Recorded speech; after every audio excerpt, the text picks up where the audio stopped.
بسم اللہ الرحمن الرحیم۔ پچھلے دنوں ایوان بالا سے آرمی ایکٹ میں ترمیم منظور کی گئی۔ آرمی ایکٹ میں ترمیم کی منظوری کے بعد ملکی سیاست میں اور ملکی صحافت میں ایک نیا دور شروع ہوا۔ سب سے پہلے پاکستان تحریک انصاف کے سینیٹرز پر سوال اٹھنے لگے کہ ایک ایسی جماعت جو کہ سب سے زیادہ سینٹ آف پاکستان میں اپنی نمائندگی رکھتی ہے، تو اس جماعت کے ہونے کے باوجود اور اس جماعت کی مخالفت کے باوجود آرمی ایکٹ کس طرح سے پاس ہوا۔ جب اس سارے معاملے کی تحقیقات ہوئی تو پتہ چلا کہ تحریک انصاف کے بعض سینیٹرز دونوں اطراف سے کھیل رہے تھے، اور اس کے ساتھ ساتھ بعض سینیٹرز نے اس کارروائی کا بائیکاٹ کیا۔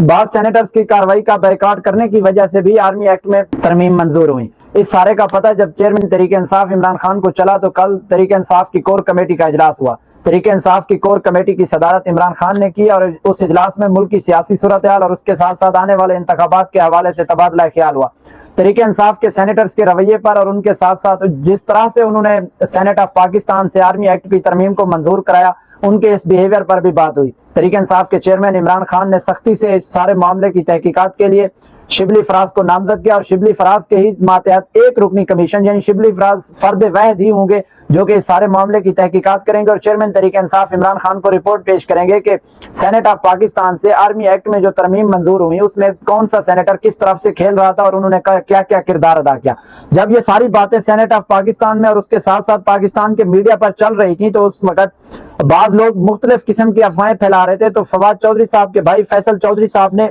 ایک ٹویٹ کیا۔ اس ٹویٹ میں انہوں نے جو تحریک انصاف کے سینیٹر سے اور اس کے ساتھ ساتھ باقی جماعتوں کے سینیٹر سے ان کی تمام تفصیلات پیش کی۔ تحریک انصاف اور تحریک انصاف کے ساتھ جو اتحادی سینیٹرز ہیں ان کی تعداد ابھی اس وقت 33 بنتی ہے، جبکہ اگر حکومتی تعداد دیکھی جائے تو حکومت اکثریت میں ہے، جس کی وجہ سے آرمی ایکٹ میں ترامیم منظور کر لی گئی۔ دوسرے نمبر پر جو خبر آپ کے ساتھ شیئر کرنی ہے وہ ہے تحریک انصاف کے وہ لوگ جنہوں نے پرویز خٹک کی پارٹی کو جوائن کیا، یعنی وہ تمام لوگ جنہوں نے تحریک انصاف پارلیمنٹیرین کو جوائن کیا، ان پر تحریک انصاف کا کیا رد عمل ہے۔ کے پی کے سے اور پشاور سے 9 ایسے رہنما جنہوں نے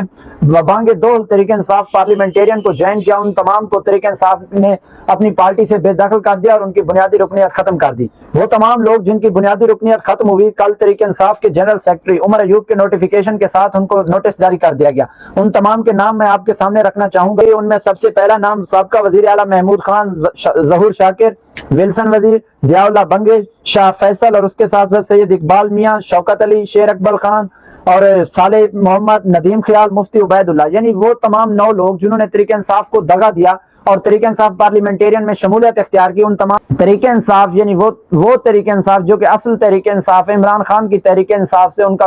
کسی قسم کا کوئی لینا دینا نہیں، ان کو پارٹی سے بے دخل کر دیا گیا۔ تیسرے نمبر پر آپ کو سندھ اسمبلی میں اپوزیشن لیڈر کی تبدیلی کے حوالے سے بتائیں کہ ایم کیو ایم نے اپنا سندھ اسمبلی میں اپوزیشن لیڈر نامزد کر دیا اور اس کے ساتھ ساتھ ان کا نوٹیفیکیشن بھی جاری کر دیا گیا۔ تحریک انصاف کے چند ایسے رہنما جنہوں نے 9 مئی کے بعد تحریک انصاف کو چھوڑ دیا تھا اور اس کے ساتھ ساتھ سندھ اسمبلی میں ایز این ایم پی اے موجود تھے، ان تمام لوگوں نے تحریک انصاف کو دغا دیا اور تحریک انصاف کے ہی نامزد اپوزیشن لیڈر حلیم عادل شیخ کو ووٹ نہ دے کر ایم کیو ایم کو ووٹ دے کر ایم کیو ایم کی بیگم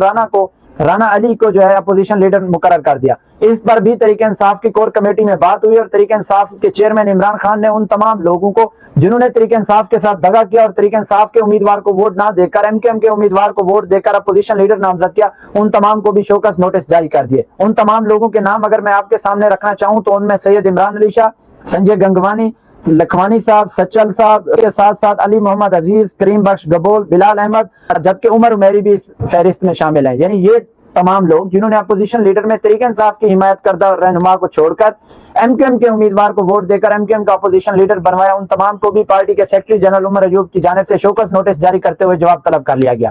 آج سینٹ آف پاکستان میں prevention of violence extremism act 2023 پیش کیا گیا۔ جیسے ہی یہ ایکٹ پیش کیا گیا تو تحریک انصاف اور اس کے ساتھ ساتھ باقی تمام سینیٹرز نے اس بل کی مخالفت کی۔ حکومتی جماعتوں کے سینیٹرز نے اس بل کی مخالفت کی۔ سینیٹر عرفان صدیقی نون لیگ سے تعلق رکھتے ہیں، انہوں نے اس بل کی مخالفت کی۔ طاہر بزنجو صاحب، جے یو آئی کے کامران مرتضی، تحریک انصاف کے مایو محمد خان اور تحریک انصاف کے باقی تمام سینیٹرز کے ساتھ ساتھ حکومتی بینچز سے بھی اس بل کے خلاف آوازیں آئیں۔ اس بل کو منظور کرنا دراصل تحریک انصاف کے ساتھ ساتھ تمام سیاسی جماعتوں کو شکنجے میں لانے کے مترادف تھا۔ سینیٹر کامران مرتضی نے کہا کہ پرتشدد انتہا پسندی کی روک تھام کا بل اصل میں ہم سب کے لیے مصیبت بنے گا۔ مجھے نہیں معلوم میری پارٹی کا اس پر کیا موقف ہے، ہاں البتہ میں اس بل کی کسی صورت بھی حمایت نہیں کر سکتا۔ جب حکومتی بینچز سے اس بل کے خلاف آوازیں اٹھنا شروع ہوئیں تو اس کے بعد چیئرمین سینٹ صادق سنجرانی نے اس بل کو ڈراپ کر دیا۔ لاسٹ میں سپورٹس کے حوالے سے آپ کو بتائیں کہ کرکٹ کے وہ تمام مداح جو کہ ٹیسٹ کرکٹ کو لائک کرتے ہیں اور ٹیسٹ کرکٹ کو دیکھتے ہیں، ٹیسٹ کرکٹ کی بنیاد ہمیشہ ایشز سے بڑھتی ہے اور ٹیسٹ کرکٹ کی شان ایشز سیریز ہی سمجھا جاتا ہے۔ انگلینڈ کے بہترین فاسٹ بولر اور آل راؤنڈر